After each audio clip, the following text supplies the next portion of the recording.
Andhra పొత్తుల్లో speciality ఏంటంటే కార్యకర్తలకు ఇష్టం లేని పొత్తులు. జనసేనతో పొత్తు తెలుగుదేశం కేడర్కి ఇష్టం లేదు, తెలుగుదేశంతో పొత్తు జనసేన కేడర్కి ఇష్టం లేదు.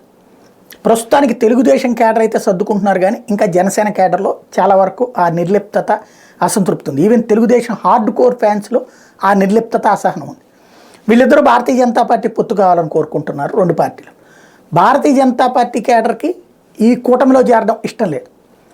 పవన్ తమతో కలిస్తే వెళ్ళడానికి ఇష్టం ఉంది, కానీ పవన్ కళ్యాణ్ అటు వెళ్ళాడు కాబట్టి మనం అటు వెళ్ళకూడదు అన్నటువంటి వాళ్ళ కార్యకర్తల ఫీలింగ్. సొంతగా ఎదగాలి లేదా పవన్తో కలిసి ఎదగాలి అన్నటువంటి వీళ్ళకి అటు ఇష్టం లేదు. అట్లాగే తెలుగుదేశం జనసేన కార్యకర్తలకి బీజేపీతో వెళ్ళడం ఇష్టం ఉంది, కానీ తెలుగుదేశం కేడర్కి బీజేపీతో వెళ్ళడం ఇష్టం లేదు. కాబట్టి అసంతృప్త పొత్తులు, మనసు కలవని పొత్తులు, ఇది ప్రస్తుతం విపక్షంలో ఉన్నటువంటి పరిస్థితి. సరే, వైసీపీకి అయితే ఏ పొత్తు లేదు కాబట్టి అది పక్కన పెడితే వీళ్ళ దగ్గర ఓటు మరి ట్రాన్స్ఫర్ అవుతుందా?